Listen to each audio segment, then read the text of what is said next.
Tema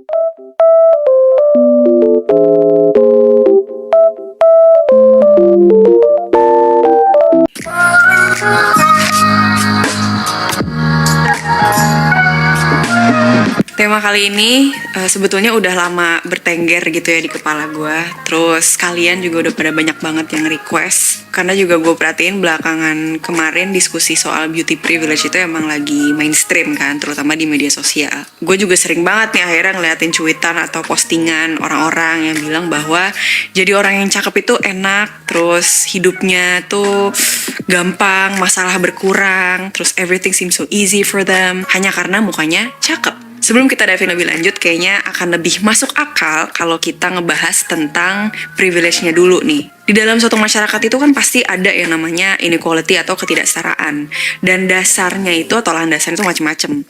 Bisa karena ekonomi, bisa karena ras tertentu, bisa karena gender tertentu atau agama tertentu, bahkan orientasi seksual tertentu. Nah, akhirnya di dalam dinamika ini ada nih orang-orang yang mendapatkan keuntungan cuma-cuma hanya karena statusnya dia itu punya kuasa yang lebih besar di konteks sosialnya. Privilege yang paling sering kita dengar itu adalah male privilege, terus white privilege kalau konteksnya kayak di Amerika Serikat atau di negara-negara barat, terus class privilege kalau di Indonesia ada muslim privilege. Dan jika ada yang diuntungkan nih dari suatu sistem yang tidak setara, udah pasti akan ada orang-orang yang dirugikan atau diopresi. Dan biasanya orang-orang yang dirugikan ini akhirnya akan lebih sensitif dan lebih aware nih soal ketimpangan tersebut. Contohnya, BIPOC atau Black Indigenous People of Color, dia akan lebih aware soal rasnya dia dan soal isu rasisme. Terus orang yang queer atau non-binary, dia akan lebih aware soal gender dan seksual orientasinya dia dibandingkan orang yang hetero. Terus perempuan, dia akan lebih aware sama gendernya dia,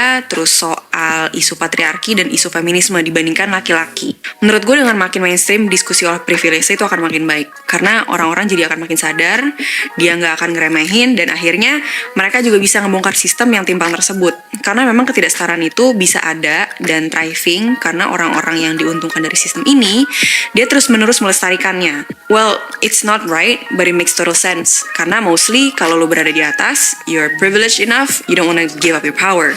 Apa sih sebenarnya hubungannya antara privilege atau unearned benefits dengan attractiveness, dengan daya tarik seseorang? Padahal kan katanya cakep itu relatif kan? Cakep itu subjektif. Ternyata ada banyak studi yang ngebuktiin bahwa memang ada karakteristik fisik yang hampir semua orang setuju kalau itu tuh masuk kategori cakep. Physical appearance itu nggak cuma berhubungan dengan estetika aja sebenarnya. Kenapa akhirnya manusia itu lebih prefer orang yang cakep gitu ya? Itu berhubungan sama kesehatan dan kesuburan. Jadi berhubungan dengan dua hal yang paling penting untuk melanjutkan eksistensi manusia di muka bumi ini. Fitur atau karakteristik pada laki-laki dan perempuan yang dianggap atraktif itu biasanya memang adalah pertanda bahwa si orang tersebut lebih kuat dan lebih sehat. Contohnya, laki-laki dianggap lebih sehat kalau dia punya level testosteron yang tinggi. Nah, biasanya laki-laki dengan testosteron yang tinggi tersebut punya fitur muka yang kita anggap tuh ganteng ya, atau maskulin gitu. Kayak rahangnya sama dagunya itu chiseled gitu kan, terus brow bones-nya define. Begitu juga dengan perempuan. Jadi perempuan dianggap lebih subur kalau level estrogennya lebih banyak, lebih tinggi daripada level testosteronnya. Nah, perempuan seperti ini biasanya punya feature yang kita anggap atraktif. Contohnya, kulitnya lebih mulus atau tulang pipinya lebih tinggi gitu. So basically our obsession with beauty and physical appearance did not come from nothing. Orang-orang yang punya daya tarik memang intinya hidupnya lebih enak di berbagai aspek. Mereka dianggap lebih pintar, terus dianggap punya personality yang lebih bagus, dianggap lebih capable, jadi kayak halo effect gitu, dan lebih gampang dapat pasangan. Terus dalam berkarir juga orang yang lebih cakep dia lebih gampang dapat kerja, terus digaji lebih tinggi. Padahal kalau berdasarkan studi, mereka tuh nggak lebih pintar, nggak lebih produktif, ataupun nggak lebih mahir daripada yang nggak cakep. Cuma karena orang cakep itu biasanya punya self-confidence yang lebih tinggi, akhirnya mereka kelihatannya lebih kompeten. Dan bahkan attractive bias ini juga ada di legal system gitu. Orang yang less attractive mendapatkan hukuman yang biasanya lebih lama. Nah, karena orang cakep itu secara umum punya pengalaman hidup yang lebih baik, dia diperlakukan lebih baik dari kecil, terus dia juga mendapatkan perhatian lebih banyak dari orang-orang sekitarnya, lebih dimengerti. Akhirnya itu semua bermanifestasi ke dirinya dia dan berpengaruh ke overall well-being-nya dia. dia. Jadi beauty privilege itu emang ada. Tapi layaknya isu sosial lain, beauty privilege ini sebenarnya nggak berdiri sendiri.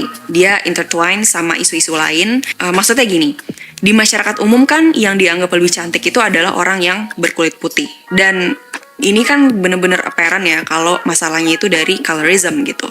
Dan seperti yang pernah gue bahas juga di channel gue, untuk tiap-tiap negara, colorism itu unik. Ada yang akarnya udah lama banget dari zaman dinasti-dinasti kuno, kayak negara-negara di East Asia gitu, Cina atau Korea. Ada juga yang akarnya udah purely racism dan white supremacy, kayak contohnya di Amerika Serikat. Terus orang yang tubuhnya sempurna itu lebih dikonsider cantik atau ganteng atau cakep gitu.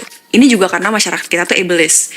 Jadi orang yang punya disabilitas dia banyak dapat stigma, dianggapnya dia nggak bisa functioning secara normal seperti orang-orang lain gitu kan, dianggapnya tidak sempurna. Terus orang kurus, dia in general dianggapnya lebih cantik dibandingkan orang yang gemuk. Jelas banget ini fat phobia dan juga classism. Terus kalau ada orang yang gemuk kayak Lizzo misalnya, yang dia itu pingin ngasih positive message tentang badannya dia pingin punya positive body image gitu kan, kadang-kadang akan dituduh menormalisasi obesitas gitu. Dan kenapa ini masalah kelas? Karena yang ibaratnya punya akses ke makanan yang sehat, yang bernutrisi, yang bergizi, terus punya akses ke fasilitas buat olahraga kayak gym gitu kan, atau mau sepedaan, itu rata-rata orang yang kelas sosioekonominya either menengah atau menengah ke atas. Stereotip gender itu juga berhubungan dengan beauty privilege dan beauty standard ini. Perempuan dianggap lebih cantik kalau dia feminim. Terus laki-laki dianggap lebih ganteng kalau dia maskulin. Orang transgender juga seringkali dianggap tidak sesuai dengan beauty standard di masyarakat yang cisnormatif nih, kayak kita sekarang. Apalagi misalnya si transmennya ini dia masih kelihatan fitur perempuannya gitu kan. Jadi dia tuh terlalu feminim untuk dianggap sebagai laki-laki yang ganteng. Begitu juga dengan perempuan yang transgender. Misalnya dia belum going through the hormone stuff gitu kan, jadi masih kelihatan maskulin, nah dia nggak dianggap cantik. Terus yang dikonsider cakep itu biasanya yang masih muda. Nah ini udah straight up ageism gitu kan. Kita selalu ngasih stigma atau even demonizing aging process dan signs of aging gitu kan. Kita takut kalau misalnya udah mulai muncul keriput atau kulitnya sagging atau kendor gitu. Padahal ya ini kan natural process. Namanya juga kalau orang berumur udah pasti fisiknya berubah. Ngomongin soal privilege itu sebenarnya cukup sulit karena kayak yang gue bilang sebelumnya, orang-orang yang punya privilege biasanya dia nggak sadar dia punya, so they don't wanna talk about it gitu, dan biasanya dia juga nggak ada usaha untuk dismantling sistem tersebut. Begitu juga ketika ngomongin beauty privilege, it's not as blatant as male privilege or white privilege gitu kan. Dia abu-abu banget, dan kalau ngomongin soal fisik tuh agak-agak awkward. Karena kalau yang buka suara itu orang yang cakep, dia mungkin akan dianggap kepedean. Tapi kalau yang buka suara orang jelek, dia dianggapnya salty sama orang cakep gitu. Dan secara umum sebenarnya kalau kita membicarakan soal privilege, approach kita juga nggak bisa terlalu absolut. Kita nggak bisa pukul rata bahwa si individu ini hidupnya akan straight up enak terus dan gampang karena mukanya dia enak dilihat. Karena poin penting dari privilege itu adalah konsep intersectionality, yaitu seorang manusia punya berbagai identitas, dan setiap identitas tersebut dia berinteraksi satu sama lain. Ada yang further ngasih privilege ke orang ini, dan ada juga yang malah mengopresi si orang tersebut.